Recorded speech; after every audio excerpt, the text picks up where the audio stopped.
দুলাভাই আসছে, ঈদ ঈদ লাগছে, দুলাভাই আসছে, খুশি খুশি লাগছে, দুলাভাই আসছে। ভাইরে, তারেক রহমান আসলে খুশি খুশি লাগছে, ঈদ ঈদ লাগছে, তা তো ঠিক আছে, কিন্তু দুলাভাই আসছে এর অর্থ তো বুঝলাম না। তো বন্ধুরা, আপনারা যদি কেউ জেনে থাকেন কমেন্টসে অবশ্যই বলে যাবেন, তারা কেন তারেক রহমানকে দুলাভাই দুলাভাই বলতেছে। Okay. Hey, y'all come look at this. বাবা মার কথা শুনিনি, ভাইয়ের কথা শুনিনি, কিন্তু বেগম খালেদা জিয়া যে নির্দেশ দিয়েছেন, যে আন্দোলন সংগ্রামের ডাক দিয়েছেন, আমরা সেখানে ঝাঁপিয়ে পড়েছি। বিএনপি নেতাকর্মীরা যেভাবে বিএনপিকে তেল মারতেছে, আমি নিশ্চিত তেলের দাম এবার আরো 3 গুণ বেড়ে যাবে। দেশের স্বার্থে, জনগণের স্বার্থে, বিএনপির স্বার্থে, শুধু হিন্দু না, যদি ফেরাউন আসে তাকেও আমরা সাপোর্ট দেবো কিনা বলেন? তাহলে বাংলাদেশের নির্বাচনে কি এবার ফ্রাউন দাঁড়াচ্ছে? তো ফ্রাউন কার পক্ষ হয়ে ভোট করবে, আওয়ামী লীগ না বিএনপি? ফেরাউন এবার বিএনপির হয়ে নির্বাচন করবে। না, এটা হতে পারে না। ফেরাউন আমার বংশধর। আমি এখন বিএনপি। তো বন্ধুরা, ফ্রাউন তো নিজেই চাচ্ছে বিএনপির হয়ে নির্বাচন করতে, তাহলে তারেক রহমান কি তাকে নির্বাচনে নমিনেশন দিবে? শুনুন টকশোতে কি বলে ফেরাউন। যে আমরা এখন ফেরাউনের কাছে যাব। বিএনপির এক নেতা বলেছেন আপনাকে ধানের শীষের মনোনয়ন দিলে আপনাকেও সমর্থন দিবে। মিস্টার ফেরাউন, এই বক্তব্য শুনে আপনার অনুভূতি কি? দয়া করে যদি দর্শকদের বলতেন, দর্শকরা খুবই উপকৃত হতো। এইটাও সম্ভব? আসলে কি বলবো, 3500 বছর আগে আমার জন্ম দেওয়া কয়েকটি ছেলে নতুন করে বাংলাদেশে জন্ম নিয়েছে, আর আমার বংশধর কি আমাকে ভুলতে পারে? তারা যেহেতু আমাকে চাচ্ছে, তারেক রহমান অনুমতি দিলে আমার আপত্তি নাই। তারেক রহমান চাইলে আমি ধানের শীষ মার্কা নিয়ে বাংলাদেশের জন্য এবার নির্বাচনে লড়তে চাই। জয় বাংলা। মনে রাখবেন, we have a plan, we have a plan. তা স্যার, আপনার প্ল্যানগুলো কি আমাদেরকে একটু জানানো যাবে? Okay. तू समझा? हाँ। नहीं, तू समझा नहीं। ये सब क्या देखना पड़ रहा है? ইনশাআল্লাহ আমরা সেই প্ল্যান বাস্তবায়ন করব। তারেক রহমান বলল উই হ্যাভ এ প্ল্যান, এগুলো কেমন প্ল্যান ছিল বুঝলাম না। খাম্বাগুলো উড়ে উড়ে কোথায় যাচ্ছে ভাই? আমি বলুম না। আমিও জানি না, আপাও বলবেন না। আপনারা যদি কেউ জানেন অবশ্যই কমেন্টসে বলে যান বন্ধুরা। এবার আসুন দেখি ভাইরাল সিদ্দিকের নতুন মোনাজাত। আল্লাহ খালেদা জিয়ার নাম তো আসেই যায়, কারণ সিদ্দিক ভাই, খালেদা জিয়ার নাম মুখে আইসা যায় কেন?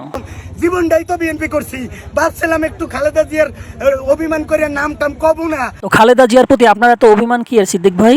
কারণ বিএনপি ওইভাবে আমার খবর নেয় না। কিন্তু কাটা ভিডিও দেখে বিএনপির নতুন নতুন কর্মীরা বোঝে না যে আমি কত বড়, কত পুরনো ম্যাডামপন্থী নেতা, আমি কর্মী।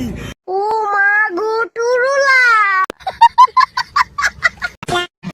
বর্তমানে বাংলাদেশে কেউ শেখ হাসিনার নাম শুনতে পায় না, কিন্তু তিনি যে কত বড় পরেশগার লোক ছিলেন শুনু চরমনাই হুজুর কি বলেন। নামাজ পড়তে পড়তে কপালে দাগ ফেলে দিয়েছিলেন। প্রধানমন্ত্রী শেখ হাসিনার কপালে নামাজের দাগ দেখা যায়। আমি প্রশ্ন করলাম যে আপনার কপালে তো নামাজের দাগ দেখছি, সকালে উঠে আগে নামাজ পড়ি, নামাজ পড়ার পরে কোরআন তেলাওয়াত করি। হুজুর আমি 7 বছর বয়স থেকে আমি নামাজ পড়ি। কিভাবে? বলে হুজুর আমি যদি নামাজ না পড়তাম, আমার মা আমার জন্য ঘরে ভাত পাক করতো না। আহারে, চোখের পানিতে বুকটা বাইসা যা। আমার মাকে আমাকে নামাজি বানাবার জন্য চেষ্টা করেছিলাম, সেই থেকেও যে আমি নামাজ পড়ি, নামাজ ছাড়ি না। এখন বোঝেন আমরা দেশের কত বড় একটা সম্পদ হারিয়েছি, আর এই সম্পদ পেয়ে মোদি তো মহা খুশি। এখন যদি নরেন্দ্র মোদি এই সম্পদ আমাদেরকে ফেরত না দেয়, তাহলে আমাদের দেশের কি হবে বলেন তো?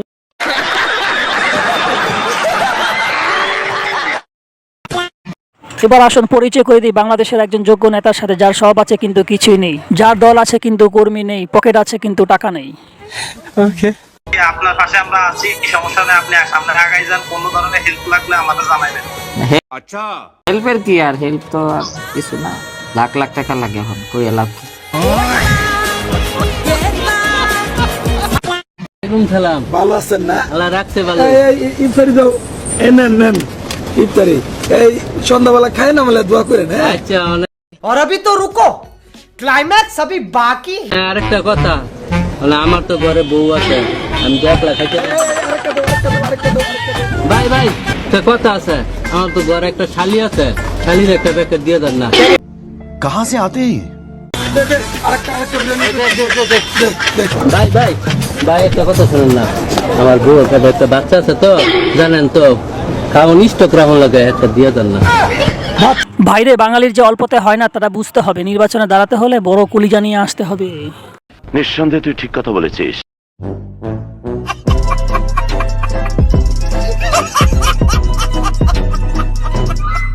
তো আমার প্রাণপ্রিয় বন্ধুরা, ভিডিওটা আজকের মতো এখানেই শেষ করলাম। ভিডিওটি ভালো লাগলে একটি লাইক দিবেন এবং সাবস্ক্রাইব করতে ভুলবেন না কিন্তু। Okay.